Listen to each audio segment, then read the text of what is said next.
following announcement has been paid for by the Wealth Management Advisory Club. Hey everybody, it's the president of the Wealth Management Advisory Club. Welcome you back to another exciting WMA Club meeting. So before I send you guys off to our awesome meeting you guys are about to watch today, a couple announcements on my end. First off, we are about to finalize our last 5 speakers that are coming to speak to us this semester. I have been talking to a couple firms to try and come and speak to us. So hopefully by the beginning of this week or maybe the end of next week, we will have our schedule done. So again, stay tuned and make sure you follow our social media pages to keep up to date on all of WMA Club stuff. The second thing, we have made 2 additions. Actually, we made 3 additions to our schedule. 2 of them being 2 co-hosting events, and 1 of them being one of our bonus meetings that actually got scheduled in. And you know, instead of me just telling you them, I want to do something different.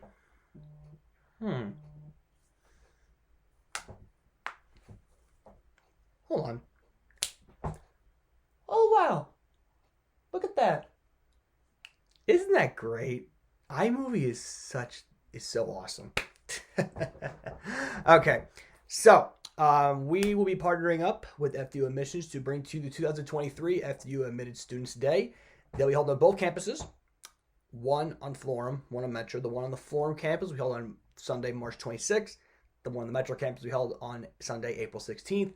And the best part about this is you get to meet yours truly and the entire e-board in person.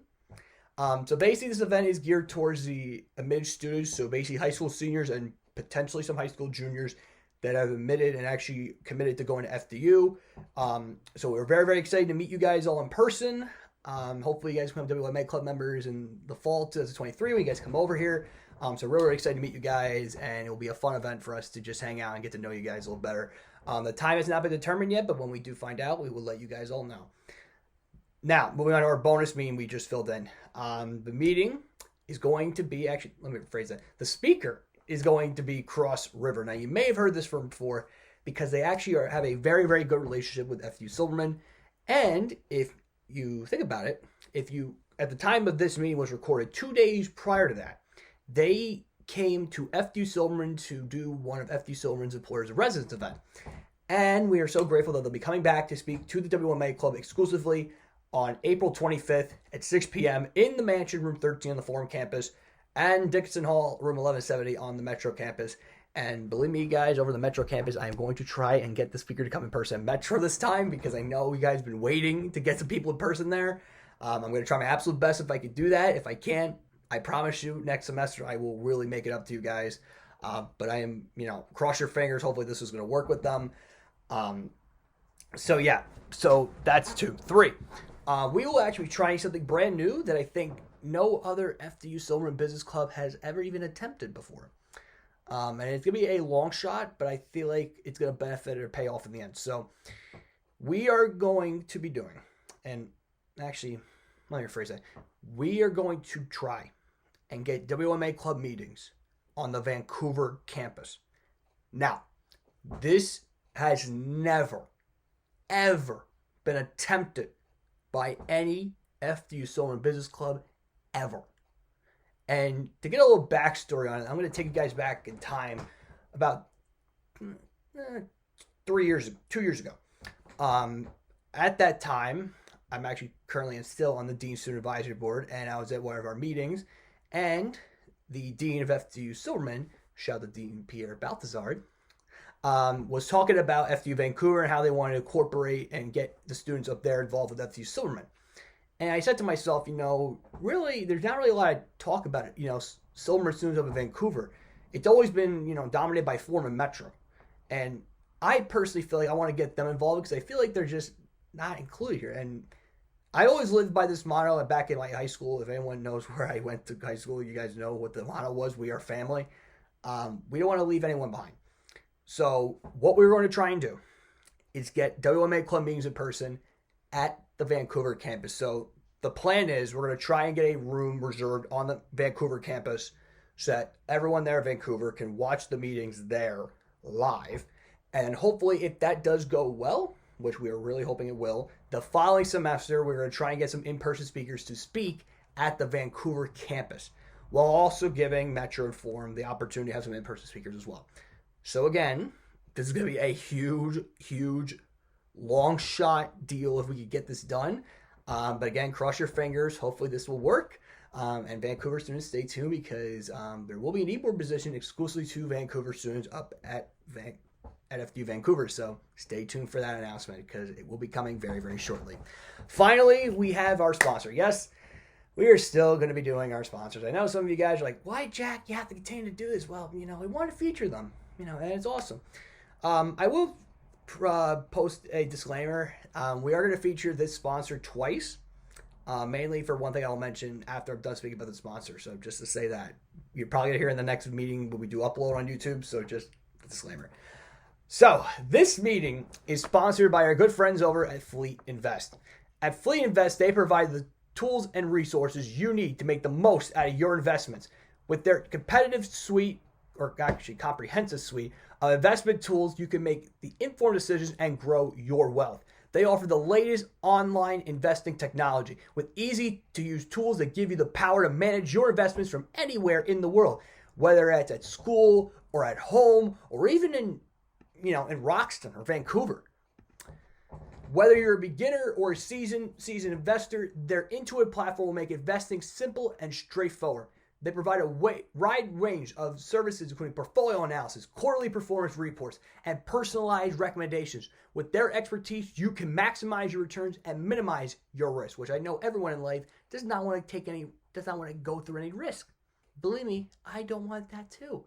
Plus, with their low fees, you can keep more of your hard-earned money in your pocket. Their fees are some of the lowest in the industry, and they guarantee that you'll never, ever pay more than you need.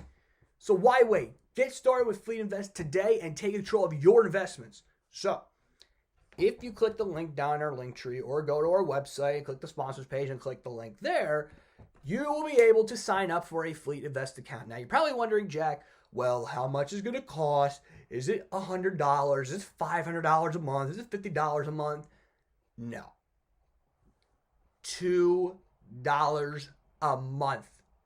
Equate that. $20 a year for a student. I'm not joking when I say that. $20 a year to use FLIT Invest as a student. And we also have two more codes that I'm not really going to put in the description, but obviously you guys have to watch the meeting because we are going to say it again, but I'm just going to say it now. If you use code JackM30, you will receive 1 free month of FLIT Invest on yours truly and FLIT Invest. Or you can use code FDUWMA20 to get $20 credit on your FLIT Invest account when you open your account. Thanks to our friends at FLIT Invest and the WMA Club. Again, I'd like to thank FLIT Invest for being today's sponsor for this meeting. And again, they will be our feature sponsors again for our Tuesday crossover meeting next Tuesday when we cross over with Smeeth to host FLIT Invest once again. And funny enough, it'll actually be on my birthday. So what a weird world. What a weird chance of that happening. So I will say this is probably one of my favorite meetings of the semester, even though this is our 5th meeting. This has really been my favorite meeting that we've had. And also, you guys might be seeing a new overlay over our meetings. You'll probably will see in the beginning of the meeting, but not towards like the middle of it, because obviously I want to make sure you guys see everything that our presenters have to come present to you guys. I hope you guys like it. We're going to try something out there. Just let us know in the comments section, or let us know if you guys like it or not. If you don't like it, we'll take it out immediately. If you like it, we'll keep it there. So, with that out of the way, if you guys are ready, and I know I am most certainly ready to get this meeting going, let's send you guys all the meeting.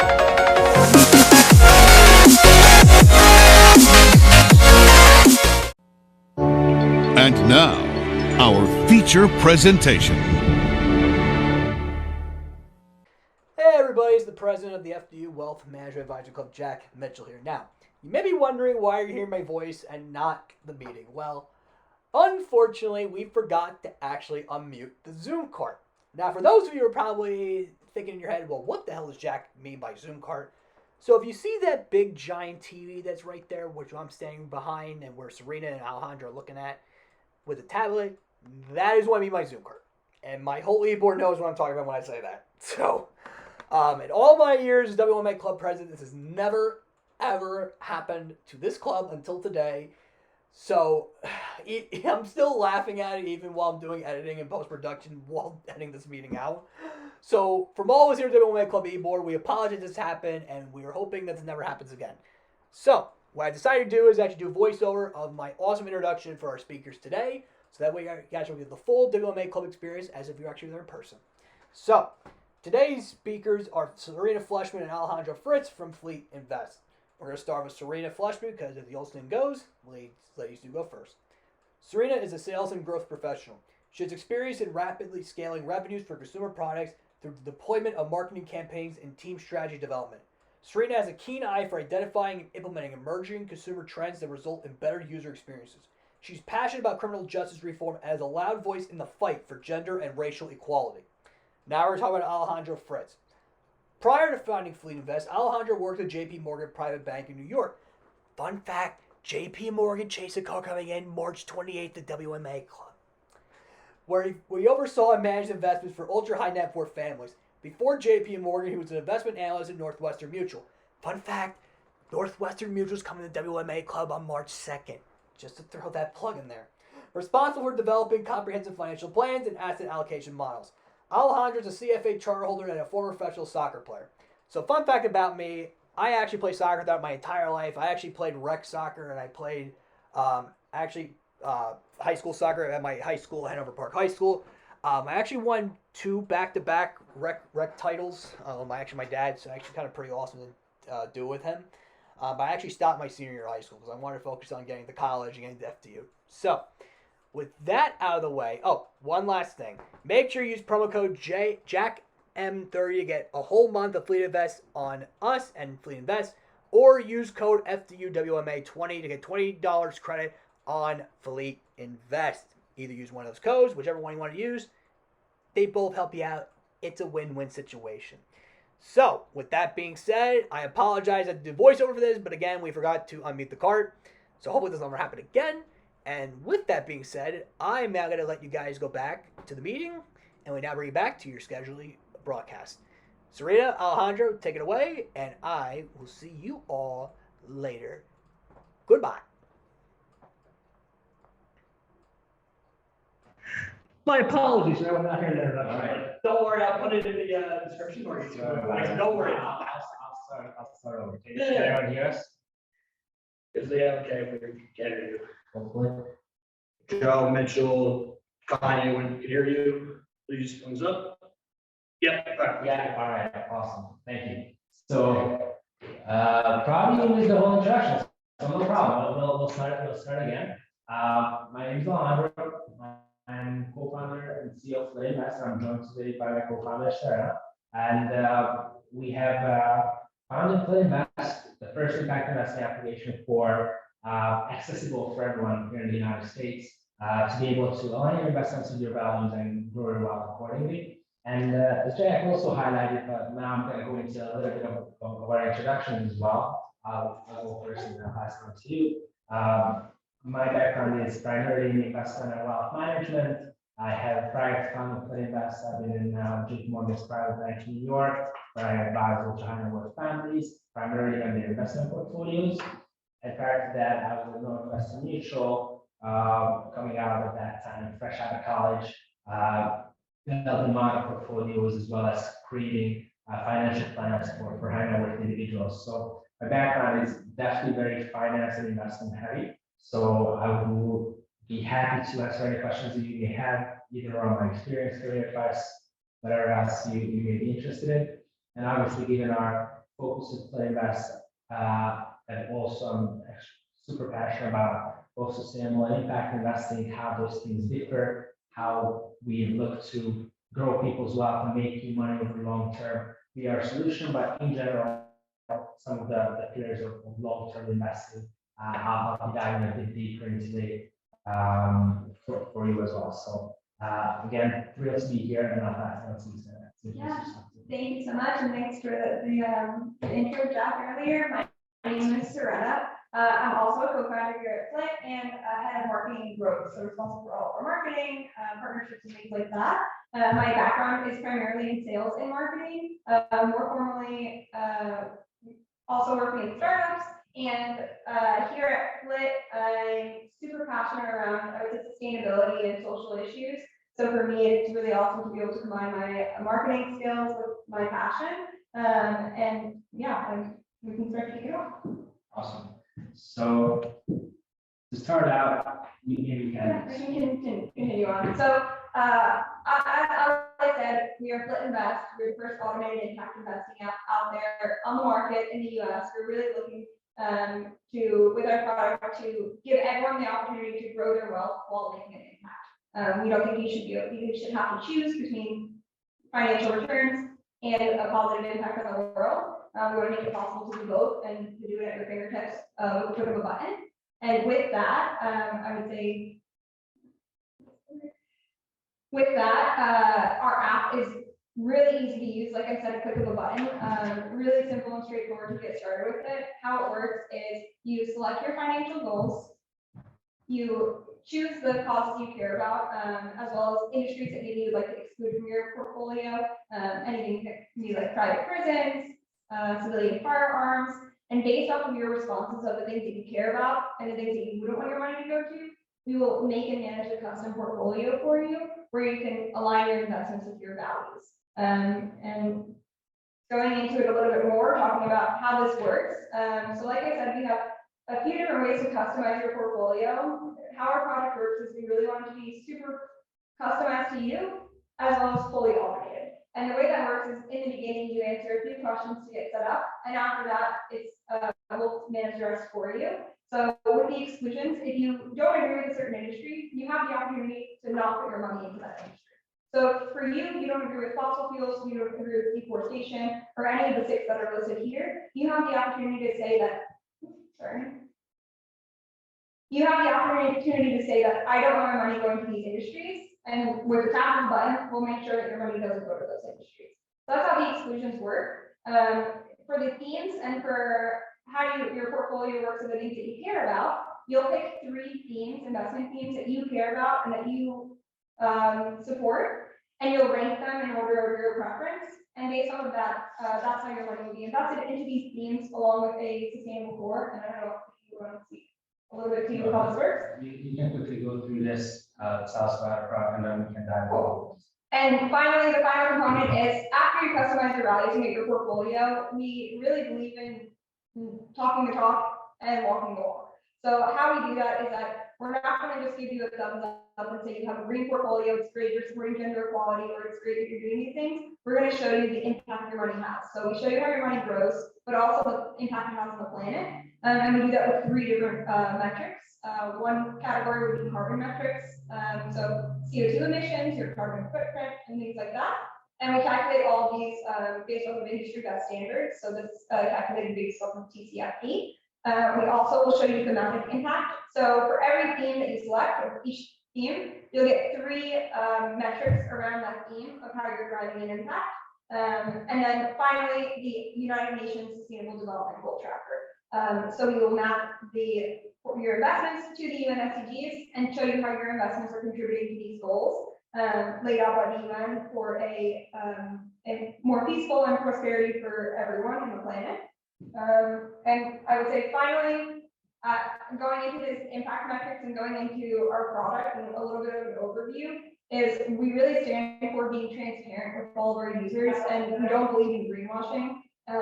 If for those of you who maybe are not familiar with greenwashing, it's when you use a label on something or you label a product or a service as green, sustainable, eco-friendly, just so that people will buy it because people care about the planet or they care about people and they want to make a difference, so they'll purchase that product. And we don't believe in that. And a pretty good example of this in the industry is that a lot of investment apps out there will say that they're offering you sustainable investing. When you go to invest in sustainable investing, one of the largest funds out there is called the ESG fund. And this ESG fund is, widely used by many robo-advisors or many investing apps. And some of the top holdings you'll see are ExxonMobil and Chevron. So if you care about the planet and you really care about climate solutions, you pick a portfolio that's sustainable, and then you find out that you're invested in ExxonMobil and Chevron, that would be greenwashing. And for us, that was something that we didn't agree with. So we wanted to create portfolios that were not brainwashed, that were truly authentic and truly sustainable, and aligned with the values that we pick. Yeah. And I would say that's a little bit of an overview. And I would say the last part of this would be the science and the metrics behind it and how this works. We have a really incredible team, and we use industry-bound standards, and also our experience, Alejandro's experience with JP Morgan, Northwestern Mutual, and the rest of the team, to kind of put together this app that for the user and for you, it's super simple to use, easy to get started. With a tap of the button, you can pick your values. With a tap of the button, you can see your impact in the world. And behind the scenes, our team is the one who has put together the portfolios, put together the impact metrics, measured them, analyzed it, and presented to you, and all at your fingertips. And maybe you want to say any words? Yeah, no, absolutely, and that's really just about a product in a nutshell. Have to open up questions towards the end as well, but really, next part, I want to dive a bit deeper into sustainable investing. What is actually sustainable investing? It's becoming highly politicized right now, highly controversial as well. And there are a lot of misconceptions out there, and there's certain things that I think for anyone in the investment, wealth management, asset management industry, as you go into it and as you gear up for a professional career, I think it's a very, very helpful knowledge, and will definitely set you apart from whether that's through interviews, whether that's you're looking for an internship. If you showcase some of this understanding, you'll probably know better than many of the senior advisors of the firms who kind of balk at ESG or sustainable investing oftentimes, because in reality, oftentimes maybe just they don't have the proper understanding. And obviously, given that it's a very controversial topic at the moment, I think it's important to set the stone on what we actually mean about sustainable investing. Sustainable investing is a catch-all phrase for a variety of investment strategies. So if we start from all the way, this is a wealth management book, so I believe I'm sure you have some foundation around investing, but just to start all the way from the left side of the slide, traditional investing is what you would consider what has been around for the last 100 years, even longer. People taking their money, investing it into somewhere, buying an asset with the expectation that they're going to bear a risk for which they're going to get a return. So conventional investing really looks at this metric between risk and return, and what is the expectation that I can get out of it over time? What is the expected return I can get for the risk that I'm taking? And that's the primary way of how people have been and are making still today investment decisions in the market. So if you think of buying stocks, buying bonds, or even ETFs, oftentimes that's the primary thing that an investment manager would say, and as a wealth manager would say. You look at what is the risk that you're taking with the investments, what can you expect to get out of it, and then if that relationship is attractive enough, then you're going to say, okay, I want to invest in this asset. Now you go all the way to the right, people oftentimes also have this misconception around sustainable investing or responsible investing, that if you have to do well, if you want to do well with your money, you must be giving up something. This is charity. Well, not really. Charitable giving is a completely separate process, a completely separate section that is not, that you don't have any intention to actually generate return with your money. You are contributing to a charitable cause, and basically that there's no financial return. You give that $100, that $100 is with the charity, and you're making obviously an impact in the world. Now, in between these two worlds, there are, I would say, these four highly recognized characterizations within responsible or sustainable investing. One, negative screening, or also oftentimes called SRI, or exclusionary screening. This basically means that you can avoid industries or stocks or investments that you don't want to invest in. For religious reasons, for personal beliefs, such as excluding civilian firearms or assets that are tied to deforestation and the like. So this is the purest, easiest, most straightforward way that people have started with sustainable investing in the past is really to the standard screening criteria. But this, again, still doesn't take into consideration, the impact that your money may have, or doesn't necessarily go beyond doing extra analysis. Decide, you don't want to invest in something, okay, you just exclude it. Next, ESG, or best in class investing. ESG investing is really all around analyzing the company's risks as it relates to three completely conflicting pillars: environmental, social, and governance. On the environmental side, these are things such as looking at carbon emissions, seeing how a company's water supply in the area may impact its own operations, and will they be able to generate profits that they will limited water supply potentially affect the company's operations and in turn its profits. On the social side, does a company makeup reflect the general population as it relates to women, as it relates to minorities? Do they have policies in place that has some kind of safeguarding around diversity of thought and diversity in leadership? And why is this important? It's not because it's a check of the box exercise for a lot of firms, but in reality, diversity of thought, diversity in leadership is good for business. That's why the businesses who do this with the right intent see superior returns in the market. And we believe, certainly at FLIT Invest, that a more socially balanced firm where there's diversity of thought, diversity in leadership, will have a much better chance of succeeding over the long term than one that doesn't.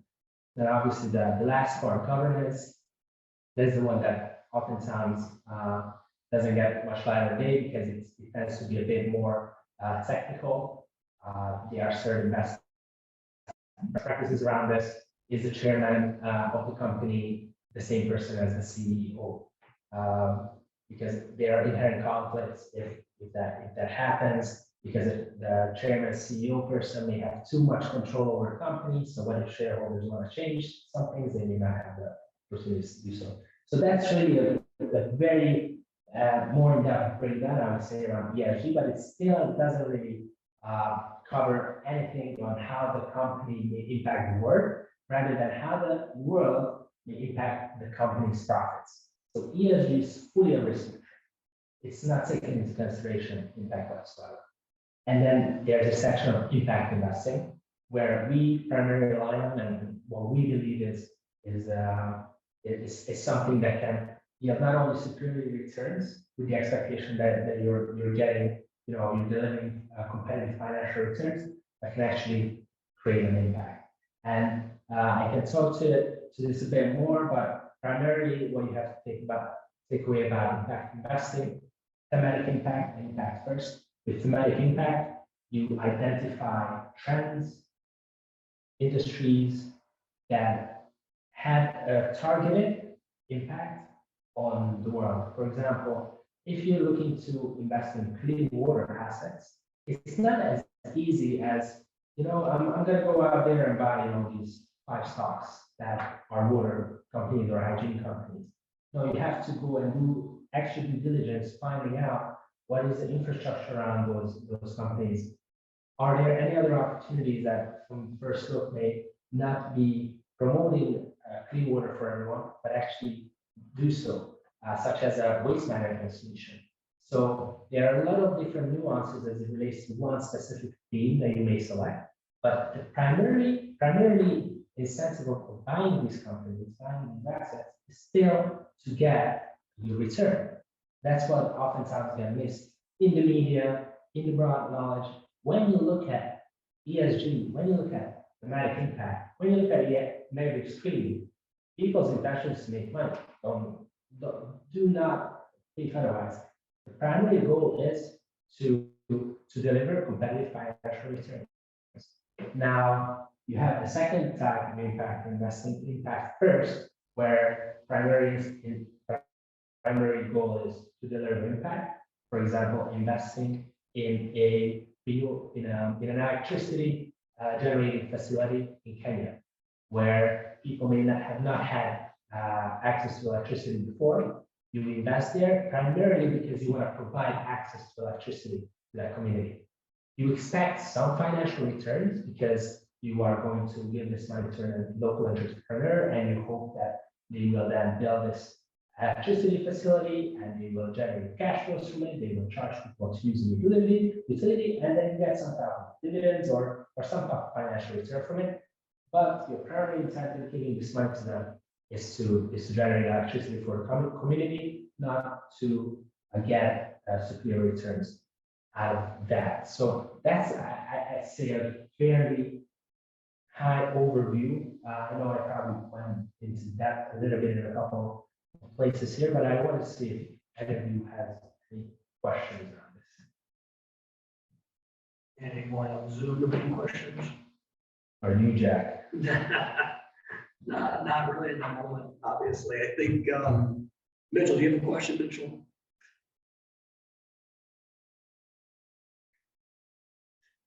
Guess you can continue, I guess. When they have a question, they can. Yeah. So what is, again, how do we think about impact investing is really governed by frameworks that have been around for quite a long time in private markets, meaning when you buy a company that is not listed on the stock exchange, those are considered private markets. For example, FLIT Invest, we're a private company. We wouldn't be able to buy our stock on the New York Stock Exchange. So for companies like us, there's a whole universe of investors out there that buy and sell private companies or invest in private companies with the expectation that they make money. Now, in this industry for private companies, historically, it's been very much easier to get the data in order to measure impact than for large companies. What does this mean? If Jack, as an investor, comes to me and he's investing in FLIT Invest, he can say, in order for me to invest in you, I want to see X, Y, and Z. I want to see where are your data servers for security reasons. I want to see what is your reported, what are your reported carbon emissions? What is the makeup of your entire company? And you can provide some of these asks and requirements in order to invest for us. And you as a company, if you need money and if you want to jack with investors, then I say, okay, I have to provide all of this to you because I want to make sure that I get jacked as an investor. Because of this increased information between the private investor and the company, it has been much easier to actually measure the impact, because how you actually measure impact, it's all about information. In the public markets, so if you think of Apple, for example, or Amazon or Microsoft, they don't have to adhere to the same things. If Jack goes to them and says, Amazon, I want to buy one of your shares, Amazon's not going to furnish Jack the whole, reporting that Jack is requiring from them. No, they have standardized disclosures that they have to present to the public. And many of these disclosures are lacking or have been lacking historically actual information. Because primarily, I heard that there may be also some accountants in the line. On the accounting side of things, you are required to provide audited financial statements as a listed company, right? So you're going to go and you're going to provide those audited financial statements. The job is done. Now, there has been also an emerging industry around environmental ESG reporting. So in Europe primarily, but also in the US, there are a lot of new regulations and requirements that result in companies such as Apple or Microsoft or Amazon hiring KPMG not only to prepare their financial statements, but also to review their environmental exposures, to review their disclosures around company policies on gender diversity in leadership. And why do they do this? Because increasingly large investors out there care about this, regulations, governments care about this. So now they have to also analyze this data and the investor then makes his decision, okay, ExxonMobil, you may be a great energy company that I would consider investing in because I want to get an exposure to traditional energy and I want to invest in you. However, I believe that you're not doing enough to transition to a lower carbon future. And that because I believe that we have to go towards a greener future. Sure, of course, yeah, I believe that there should be a better future where we don't burn as much fossil fuels as today. But primarily, I care about that you're not prepared for the future, so your future profits are going to be less.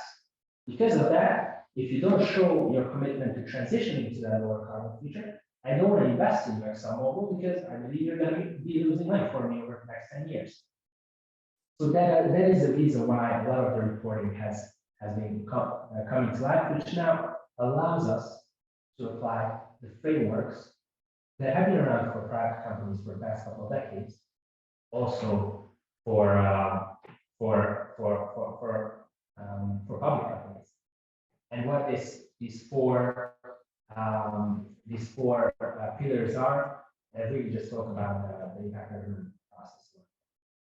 And you know what we try to do here is not exactly falls into this line of communication where companies will not wake up tomorrow saying that, you know what, I want to do better for the planet, I want to do better for the environment, for gender equality, it's not like I now want to create a more equitable, or I want to start paying working wages today, with Amazon. No, the only reason why they're going to do that is because they're going to get pressure, whether that's pressure from governments, whether that's pressure from asset managers. Think of the large ones out there, Vanguard or BlackRock. Sure, you've heard some of these names who are managing trillions and trillions of dollars of assets, as well as other investment advisors such as FLIT Invest, where if you think of Northwestern Mutual, the JP Morgans of the world, they're also going to say, you know what, ExxonMobil, I would love to invest in you, and I would like my clients to be in the portfolio. I would like your company to be in my clients' portfolios, but my clients are pressuring me to drop you because you're not doing enough for the world. And because they're pressuring me enough to drop you, I'm now also going to put pressure on you to improve your operations. Yeah. And if you don't do that, that's fine. I'm going to go and look for the next best company out there that's going to do it, and it's going to be more prepared for that. Sure. And to add to that, yeah, what I would say here is really to build that pressure, usually you would need a lot of money. In order for a company, like Alejandro said, they're not going to wake up tomorrow and be better because they just have a conscience and they realize that they're not doing right for people or for the planet. They're going to act in the best interest of earning more money for that company. So what we're really trying to do with FLIT is make it super accessible for everyone to vote with their dollars to be able to put pressure with these companies. If everyone at FLIT wants to invest in climate solutions and we're putting their money into climate solution companies, we can then have a big pressure as everyday people, as you know, from me and you, we can pressure companies in a way that we couldn't before. And it should be that everyone has a seat at the table to make their voice heard for the future that they want, not just because you have a lot of money. And you may think, come on, is this for real? Like, can my $10 or $25 make a difference? Guess what? There's one incredible success story from June of 2021. Engine number one. It's a fairly new ETF. They had the ticker BOTE, vote, and they have had less than 0.3% of ExxonMobil stock. And the reason why I keep bringing up ExxonMobil is because I think it's a perfect poster child for this analysis.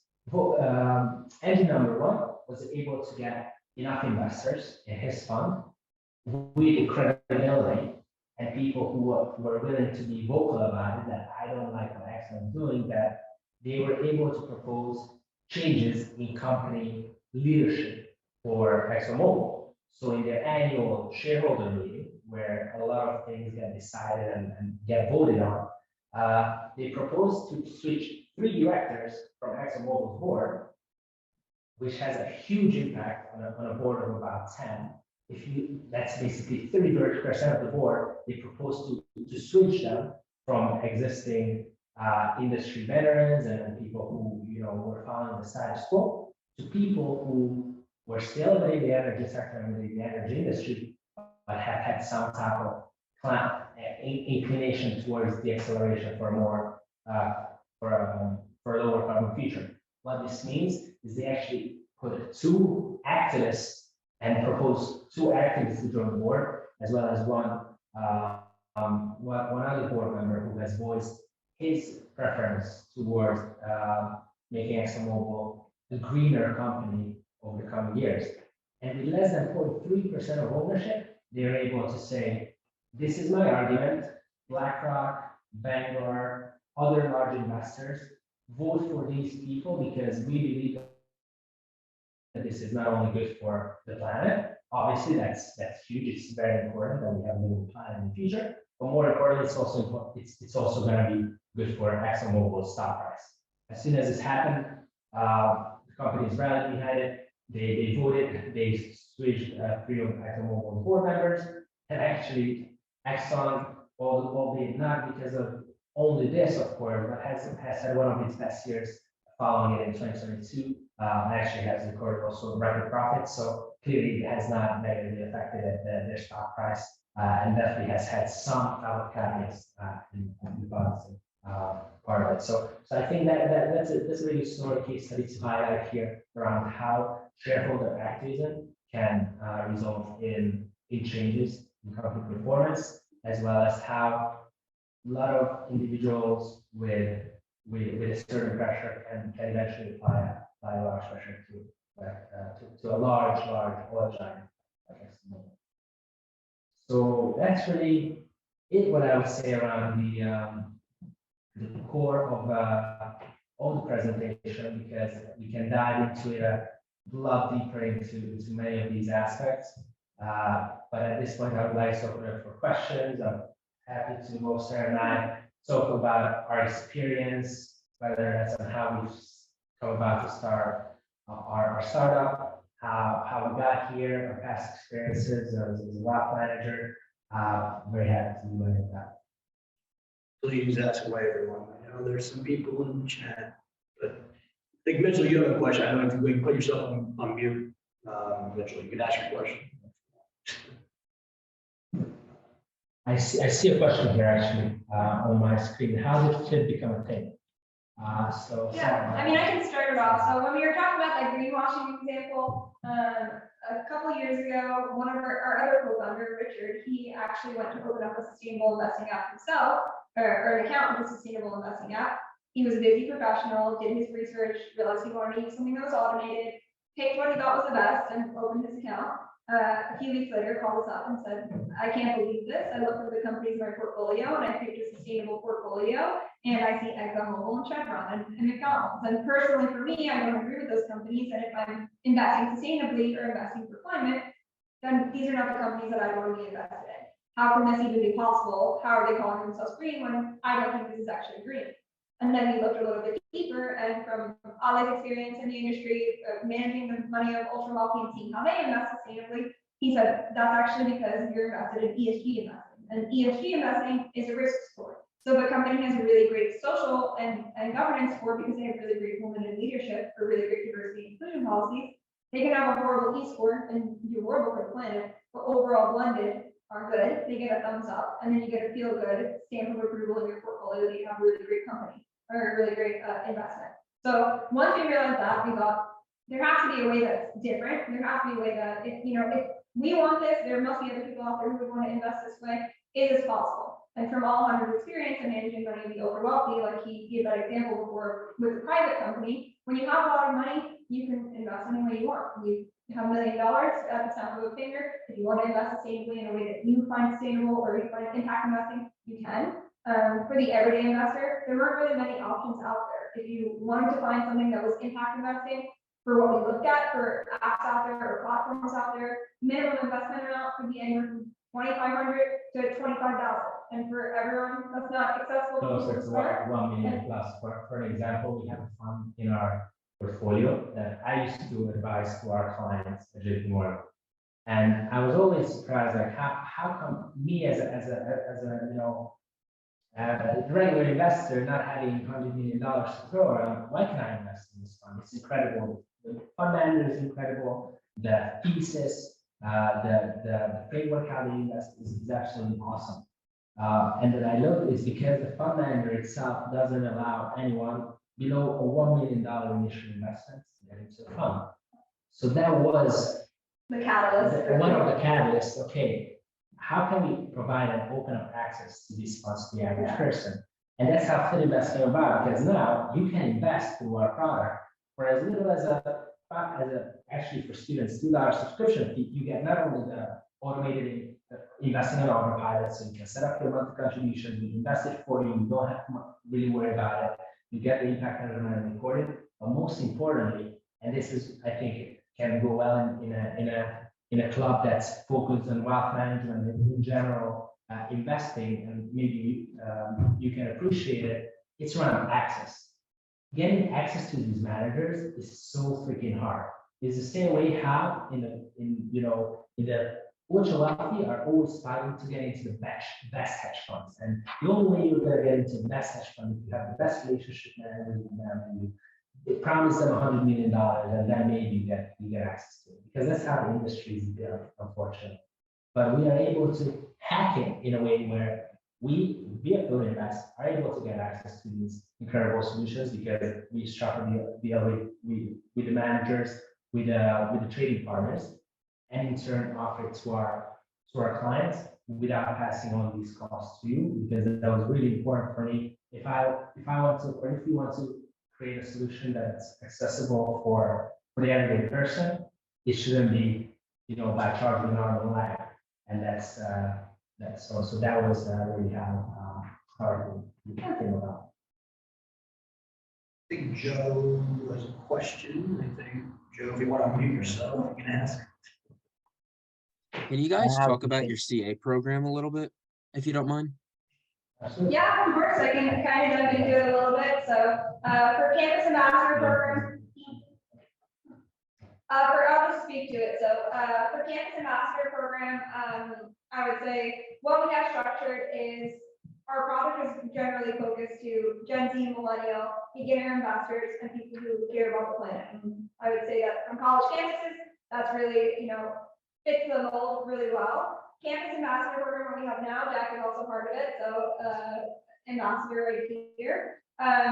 You sign up and you can join the team, and what you do as an ambassador is really you're a brand ambassador for FLIT. So you could talk about FLIT to your friends, talk about FLIT on campus, family, really anyone, and we offer an incentive for bringing on new users. So we are a new company. As we said, we launched in the App Store in December, and with that, the biggest thing is spreading the word.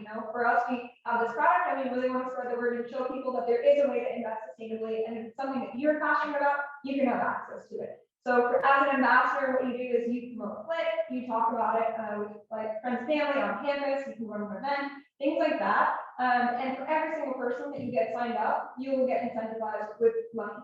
How this works is we have a few different ways of doing this, but when you sign up in the app, we have a referral program for everyone. Everyone can be part of the referral program. So if you sign up, and you'll get a coupon in your app, which you can send people, and they'll automatically get a coupon applied to their account as well.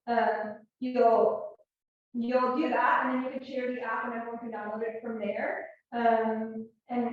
And really, I would say adding to the ambassador program or how it works is if you want to run events on campus, have speaking engagements, you want us to come in for something like this, for example, we'd be more than happy to come in and do an event, provide additional incentives. Like, for example, a shameless plug right now is that for this event, anyone who is part of it, we have tote bags for everyone, which we'll leave here. And we also have, Jack has this coupon on the board, but I provide an additional incentive here that's through Jack. Thanks to Jack, and I will pull up that thing here.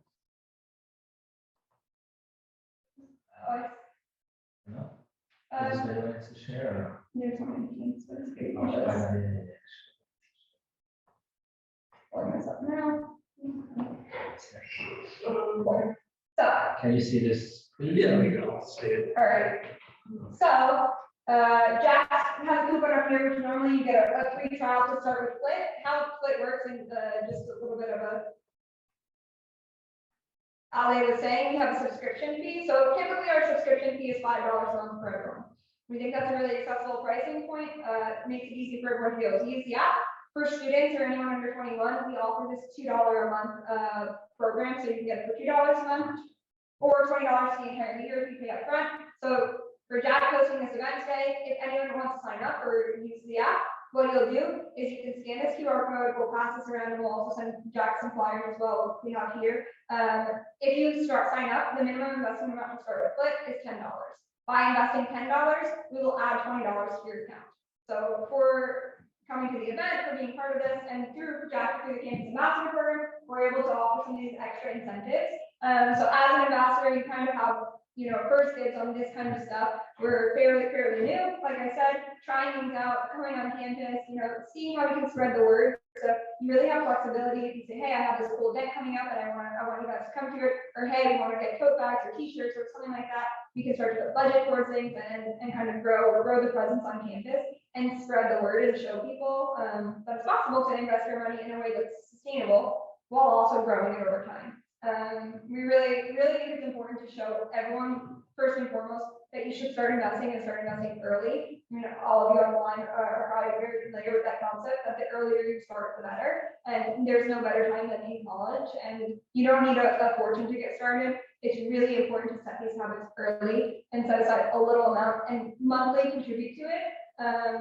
So that's kind of why we have this discount, we have these incentives, and we offer these things for students and for everyone on campus, because we really want to get people invested early. I would say Alejandro probably can do this a lot. Yeah, and as far as the campus ambassador program, obviously there's that community building aspect to it, but also that we've seen some ambassadors take really great advantage of is we also attend the catch-ups, they're organized catch-ups. You have access to potentially work, again, depending on how much you want to put into it, is also, I think, completely personal, but we've seen people turn it into an internship opportunity later down the line, whether it's career counseling and helping, putting in touch with some of my contacts from my past life, if that's that of interest, or whether even with FLIT Invest, we've had successful campus ambassadors also turn it into internship opportunities. So those are just some of the items when it comes to the program. But yeah, the number one thing, as Sarah has alluded to, is starting to invest early is one of the number one reasons why I personally am so passionate about FLIT. Yes, the sustainability aspect is almost like a cherry on the top, but for me is providing an accessible investing solution, having the ability to show young people good financial habits. So the same way how you may you may believe that, I've been in college and back in the day, it felt like every single dollar I'm trying to hold on to it as I can. But seeing some of my peers who were a bit smarter than that, and even if you just start with $5, $20, whatever it is, just building those habits can actually have a pretty crazy snowball effect. And it will also set you up for a professional life. When you are going to be able to invest at $250 a month, or $500, or $1,000 a month, because you get into this habit, and that's what I like to preach about, and what I'm super passionate about, because that's the best way to close the income inequalities that we have in this country is really by growing your wealth over time, and the easiest way to do that is starting early, build your financial habits. Probably a long. Waiting response, but yeah, that's kind of how the ambassador program works. And then I see one other question about. Any other questions on that, the CA program? We can follow up with some information as well, Joseph, if you're interested. Thank you very much. I think we have another question to chat, I think, from Con. Do you have any plans for Google Play release? Yeah, I see that. So yes, it's on the roadmap right now. We are only available for iOS, Apple App Store. But yeah, we do have plans to expand to Google Play, also Android. It's on our roadmap. Yeah, what I would say, we have a lead developer already for it. Now, first, we have to, obviously, we're a startup. I've worked at the App Store, the iOS version, and then we do have lead developer business. Ready to go. If anyone at Metros, I know there are people there at Metro in person, so I don't know if Kevin, you're there, or if there's any questions you'd like to ask. Maybe your card.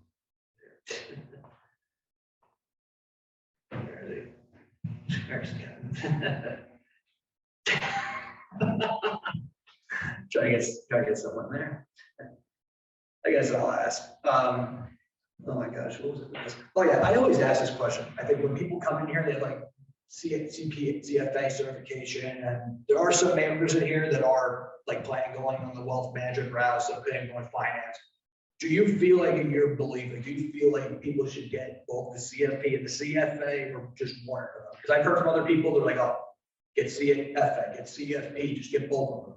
Like, what's your take on that? Yeah, so my brutally honest and somewhat cynical take on it, even though I'm a CFA charter holder, is some of the smartest investors I've gotten to know and I've gotten to work with anyway. And they're just incredible investors and are very, very sharp individuals. And as soon as you're at a place where excellence is around you, and I'm lucky to say that I believe JP Morgan was one of those places where I worked, working with some incredible people. It doesn't matter. Now, I would preface this that in order to sometimes get into those places of excellence, from my personal perspective, you need something to get your foot in the door. And for that, whether that's getting a CPA, CFP, CFA certification, depending on what the job role is super important. So I started it because of that. I was encouraged by one of my senior peers to do it because I have a background in mathematics. He said, oh, you're going to smoke it, it's going to be easy to math. Well, he didn't tell me there's a lot of accounting in there too, which I didn't really study or really enjoy doing. But I would highly recommend the CFA for someone who is really looking to learn more about investment management. I think it's very additive to your way of thinking and experience, and people will immediately, boost your credibility, and almost like giving those extra couple of years on your resume just because you have CFA, people will take it seriously. So that's definitely, part within the industry. On the CFP, I think if you're going into wealth management, especially if you're working with mass affluent high net worth families, I think it's a very important credential to have the CFP certification. And if I would usually also recommend to people who prefer to go with a human advisor, go to one with CFP certification. So we here at FLIT, how we build our portfolios, how we provide investment advice is also advised by CFP professionals, because that's what we believe is a gold standard in the industry around providing overall wealth planning advice.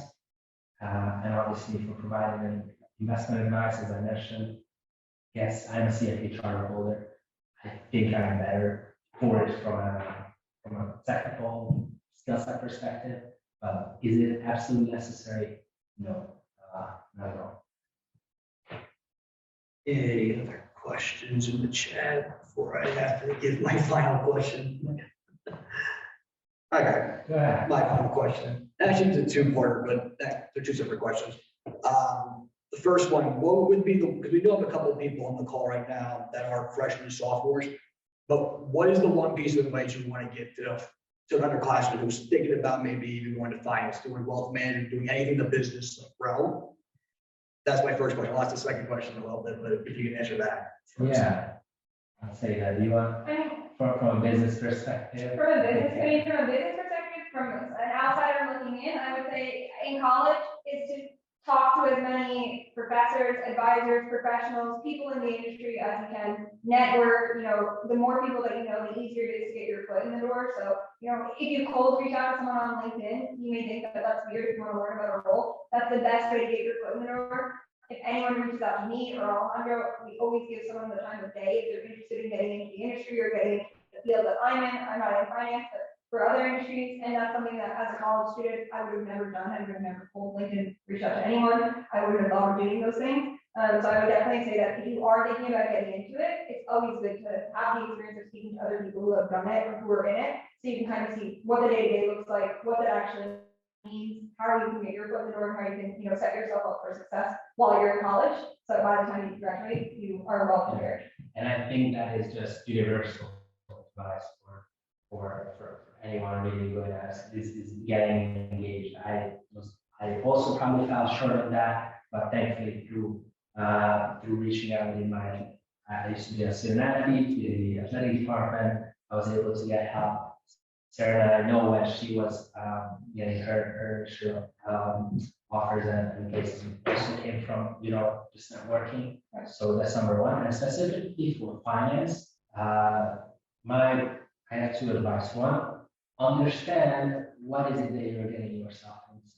What is the specific role that you're looking to do? It may be a bit more straightforward for accountants because, there's tax and audit and, it may be very straightforward, and I think curriculum is better prepared for you. But broader finance, there's just so many things. Investment banking, private equity, asset management, wealth management. Understand what is it that's going to set you apart from other applicants. And number two, when you get to the job search part, don't freak out. The US is an extremely competitive market. I have gone to my economics professor back in the time when I was looking for a job, extremely discouraged. Thinking how I applied to 20 off places and I only got 3 interviews and I'm never gonna get a job, blah blah blah. He's like, why you got 3 interviews? We're only applying for 20 off places. That's crazy. I usually tell my students, don't come to me until you apply to at least 200 places. So I never had to go back to him because by the time I hit around 150, I got not only offers to choose from, but truly, I was better prepared to get there at the moment. Yeah, I see. Mitchell, raise your hand. Mitchell, if you want to mute yourself. Question. Okay, I did that. Okay, so I guess my last question. What is the future of the CA program for FLIT Invest? Where do you see it going within the next year or so? Yeah, I would say in the next year or so, really strengthening the relations that we have with our current ambassadors now and seeing how we can scale that. I would say we're a small team, so really we started focusing on the ambassador program early this year, like late last year.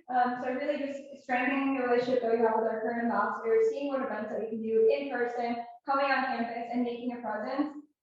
Rather than casting a really wide net, having more of a targeted approach of, these are the campuses that we're working with, this is the community that we're building, and trying to build up FLIT. And I would say really focus for that would be, where we are. We're based out of Hoboken, based out of New Jersey, New York, New Jersey, this kind of area for us is important, and also it's super accessible for us to be able to travel there. And to be able to come in and be part of the community, really hear from students, hear from you guys, hear what you care about, how we can make the product better, and how we can really grow and build this community of people who want to vote with their dollars and make a difference.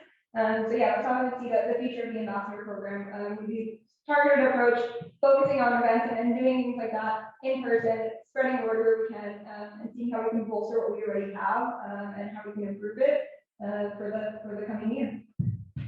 And I will know they will be coming back here Tuesday, guys, for SMEEF. We are partnering with them for a crossover meeting. So if you have a chance to come in person today, you'll be able to see them again Tuesday when they come to the Bloomberg Lab on both campuses.